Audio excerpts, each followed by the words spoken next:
Halo adik-adik, berjumpa lagi dengan saya Kak Tiar pada video pembelajaran mata pelajaran sosiologi untuk kelas 11. Nah, adik-adik semua, selamat memasuki jenjang yang baru dan hari ini kita akan membahas materi pertama kita pada semester 1 kelas 11 ini, yakni adalah kelompok sosial. Mendengar kata kelompok, adik-adik tentu sudah pasti tergabung dengan salah satu kelompok tertentu ya adik-adik. Nah, untuk itu mari kita akan bahas secara teoritis dan lebih mendalam tentang apa itu kelompok sosial dan bagaimana seluk-beluknya. Untuk itu, pada kesempatan kali ini kita akan membahas pengertian beberapa hal, yakni tentang kelompok sosial, ciri-ciri kelompok sosial, serta syarat-syarat terjadinya sebuah kelompok sosial. Tentu ini akan kita pelajari dalam beberapa bagian sehingga nanti adik-adik bisa mempelajari bagian per bagian dengan baik sehingga nanti hasil yang dicapai dari pembahasan materi ini adalah hasil yang terbaik pula. Nah, adik-adik semua, mari kita akan bahas yang pertama adalah terkait dengan pengertian kelompok sosial. Nah, memahami tentang pengertian kelompok sosial atau definisi kelompok sosial, ya kita dapat artikan secara umum bahwa manusia sejak lahir memiliki kecenderungan untuk ingin dia berkumpul, ingin dia hidup bersama dengan individu lain. Artinya, seorang individu, seorang manusia tidak akan mampu hidup dengan sendirinya. Dia harus bekerja sama, harus berkumpul dengan manusia lain. Dan pasti mereka akan berafiliasi dan membentuk sebuah kelompok sosial. Kita lihat di sini definisi kelompok sosial menurut beberapa ahli. Adik-adik semua, yang pertama adalah menurut Surjono Sukanto. Pada intinya adalah Surjono Sukanto mengungkapkan bahwa kelompok sosial adalah himpunan atau kesatuan manusia yang hidup bersama karena saling berhubungan secara timbal balik dan saling mempengaruhi. Itu menurut Surjono Sukanto, adik-adik semua. Menurut Paul B. Horton, ya, kelompok sosial adalah kumpulan manusia yang punya kesadaran akan keanggotaannya serta saling berinteraksi. Menurut Joseph Ruchek dan Roland Warren, ya, kelompok sosial itu dikatakan adalah kelompok yang terdiri atas dua atau lebih manusia dan di antara mereka terdapat beberapa pola interaksi yang dapat dipahami oleh anggota atau orang lain secara keseluruhan. Sementara Meyer Polak mengartikan kelompok sosial sebagai sejumlah orang yang satu sama lain memiliki hubungan sebagai sebuah struktur untuk memenuhi kepentingan bersama. Adik-adik sekalian, ini dia adalah beberapa definisi kelompok sosial menurut para ahli. Nah, sebelum kita lanjut, berarti dapat kita simpulkan bahwa kelompok sosial itu sebenarnya apa sih?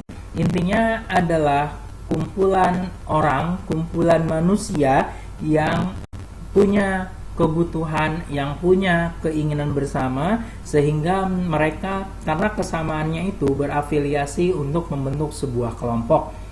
Tentu adik-adik di sini dapat mengamati banyak kelompok sosial di sekitar kita, ya, yang bisa kita lihat, yang bisa kita cermati. Memang kelompok sosial terbentuk karena adanya kesamaan-kesamaan yang nanti akan kita bahas pada subbab-subbab selanjutnya. Nah, adik-adik sekalian, berikutnya yang kedua adalah terkait dengan ciri-ciri kelompok sosial. Kak Tiar sampaikan sebuah deking di sini, ya, salah satu fitur unggulan Ganesha Operation yakni adalah interaksi saling mengidentifikasi. Berarti menurut Robert Camerton ada 3, ya, ciri-ciri sebuah kumpulan orang dapat dikatakan sebagai sebuah kelompok sosial. Yang pertama adalah adanya interaksi antar anggota masyarakat. Yang kedua adalah pihak yang berinteraksi didefinisikan sebagai anggota kelompok oleh yang lain. Dan pihak anggota kelompok mengidentifikasikan juga dirinya sebagai kelompok. Artinya dalam berinteraksi ini ada saling mengidentifikasi, adik-adik. Artinya individu menyatakan, oh iya, aku bagian dari kelompok Anda, dan anggota kelompok lainnya bilang, Anda juga adalah bagian dari kami. Nah, untuk itu adik-adik semua, mari kita cermati di sini bahwa Robert Camerton ya lebih condong kepada yang namanya adalah saling mengakui, saling mengidentifikasikan, ya, dan saling ada upaya juga untuk mendefinisikan atau mengidentifikasikan diri sebagai anggota kelompok, dan ada usaha dari anggota kelompok untuk menyatakan bahwa kita adalah sebagai anggotanya, adik-adik sekalian. Jadi ini juga adalah bagian yang sering muncul pada soal-soal di ulangan atau di ujian, adik-adik sekalian. Nah, kita lihat di sini juga masih serupa dengan yang tadi kita bahas, ya. Menurut Robert Camerton, Soedjono Sukanto ya tidak jauh dia berpendapat ya seperti apa yang dikemukakan oleh ahli sebelumnya, ya, yakni Robert Camerton, bahwa ciri-ciri kelompok sosial itu adalah yang pertama, setiap anggota harus memiliki kesadaran bahwa ia bagian dari kelompok tersebut, adik-adik semua. Artinya di sini sama dengan yang tadi dikemukakan oleh Robert Camerton, ya, bahwa di sini setiap anggota harus punya kesadaran. Tentu adik-adik juga sadar, juga paham bahwa adik-adik terdaftar pada kelompok sosial yang tidak hanya satu. Pasti banyak. Kelompok sosial pertemanan, ekskul mungkin di sekolah, keluarga kita di rumah, ya. Kita sadar bahwasanya kita adalah bagian-bagian dari kelompok itu. Itu yang pertama, adik-adik. Yang kedua, ada hubungan yang sifatnya timbal balik. Dalam sebuah kelompok sosial pasti ada hubungan-hubungan yang terjadi secara timbal balik. Ya, pasti adik-adik semua bahwa dalam kelompok sosial tidak mungkin adik-adik tidak berinteraksi dengan anggota kelompok yang lain. Tidak mungkin tidak ada interaksi.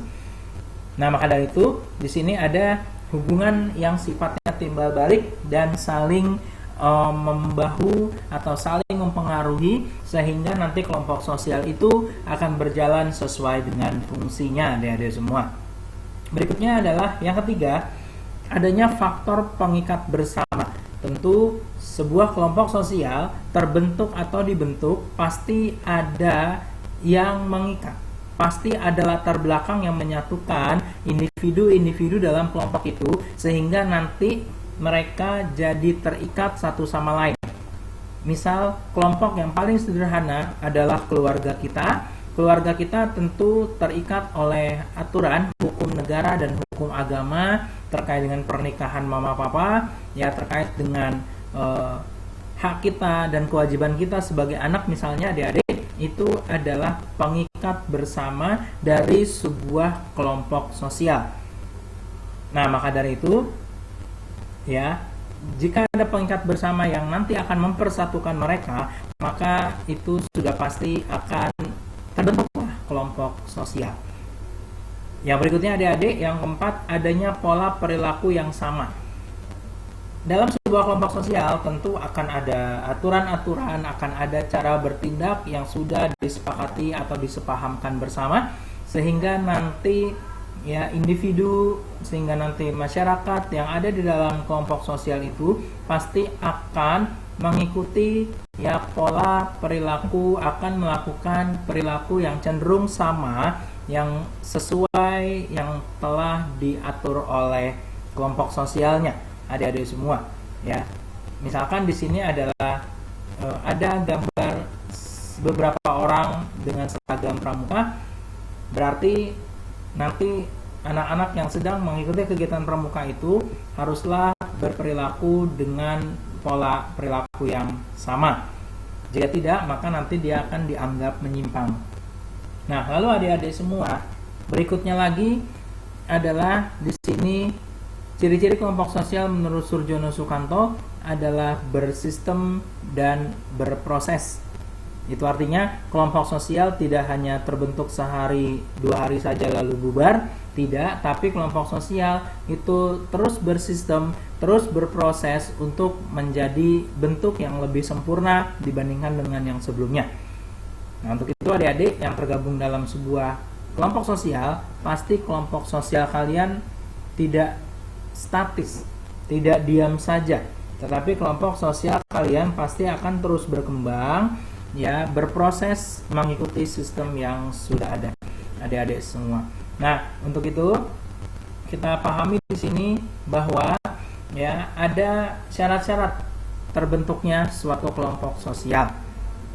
Nah, yang pertama di sini tidak jauh beda dengan yang tadi, setiap kelompok memiliki kesadaran bahwa dia bagian dari kelompok itu, adik-adik. Yang kedua, adanya hubungan timbal balik antar anggota. Yang ketiga, adanya faktor pengikat bersama. Dan berikutnya memiliki struktur, kaidah, dan proses. Dan yang tadi adalah bersistem dan berproses, adik-adik sekalian.